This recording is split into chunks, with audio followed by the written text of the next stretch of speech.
안녕하세요. 이번 강의는 2026년 2급 생활스포츠 지도사 산악, 등산 구술시험 대비 파트 1입니다. 오늘은 본격적으로 기출문제를 외우기 전에 이 자료가 어떤 자료인지, 그리고 어떤 순서로 공부하면 좋은지 먼저 정리하겠습니다. 구술시험은 많이 아는 것도 중요하지만 짧은 시간 안에 정확하게 말하는 연습이 더 중요합니다. 그래서 이번 파트에서는 자료 소개, 공부 전략, 핵심 요약을 중심으로 살펴보겠습니다. 이 자료는 산악, 등산 구술시험을 대비하기 위한 기출 정리 자료입니다. 기출문제, 답안 정리, 용어 설명, 핵심 키워드, 그리고 2026년 예상 질문까지 포함되어 있습니다.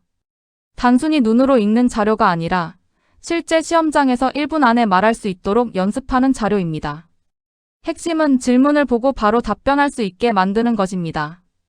이 자료는 2021년부터 2025년까지의 기출 흐름을 반영해 정리한 자료입니다. 또한 대한산악연맹 경기규정, 체육지도자, 시행공고 UIAA 장비 기준, 질병관리청 온열질환 자료 등을 참고해 구성되어 있습니다. 다만 수험 공유 기출은 공식 원문 전체 자료가 아닐 수 있습니다. 따라서 실제 시험 전에는 반드시 최신 시행공고와 최신 경기규정을 확인해야 합니다. 전체 학습 흐름은 8단계로 볼 수 있습니다. 먼저 핵심 요약을 보고 출처와 신뢰도를 구분합니다. 그 다음 연도별 기출문제를 확인하고 기출 통합 답안으로 실제 답변을 익힙니다. 이후 꼭 알아야 할 용어 핵심 키워드, 2026 예상 질문, 마지막 점검 체크리스트 순서로 정리하면 됩니다. 무작정 외우기보다 순서대로 공부하는 것이 훨씬 효율적입니다. 구술 답변의 기본 전략은 간단합니다. 먼저 용어를 정의하고 핵심 요소를 말한 뒤 왜 중요한지 설명합니다. 마지막에는 지도자 관점으로 마무리하면 좋습니다. 즉, 정의 핵심 요소 중요성, 지도자 관점 순서입니다. 시간이 부족할 때는 정의와 중요성부터 먼저 말하는 것이 안전합니다. 가장 먼저 외워야 할 범위는 6가지입니다.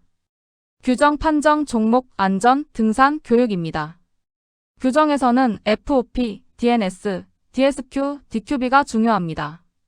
판정에서는 홀드의 통제와 사용, 종목에서는 리드, 볼더, 스피드가 중요합니다.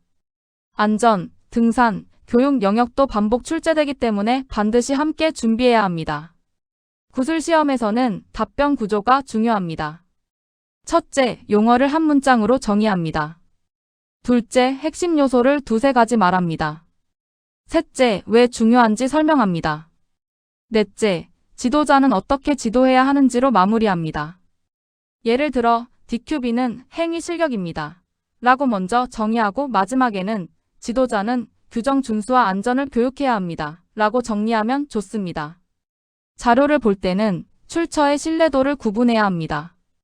체육지도자 시행공고는 공식 기준입니다. 대한산악연맹 경기규정은 경기 용어와 규정 답변의 기준이 됩니다. UIAA 기준은 로프와 장비 관련 수치형 문항에 참고됩니다. 질병관리청 자료는 열질환 예방과 응급 대처에 활용됩니다. 수험 공유 기출은 흐름 파악에는 좋지만 최종 기준은 최신 공식 자료입니다. 오늘 꼭 기억할 것은 5가지입니다. 첫째, 먼저 전체 구조를 이해해야 합니다. 둘째, 답변은 정의부터 시작합니다. 셋째, 최근 기출 흐름을 중심으로 공부합니다. 넷째, 안전과 공정성 관점까지 연결해야 합니다. 다섯째, 실제 시험 전에는 최신 규정 확인이 필수입니다. 구술시험은 정확한 용어와 짧은 답변 구조가 중요합니다. 파트 1은 여기까지입니다. 이번 파트에서는 자료의 구성, 공부 순서, 답변 공식, 출처 구분을 정리했습니다. 다음 파트 2에서는 2021년부터 2025년까지 연도별 기출문제 흐름을 살펴보겠습니다. 무엇이 반복 출제되는지 파악하면 어떤 내용을 먼저 외워야 하는지 보입니다.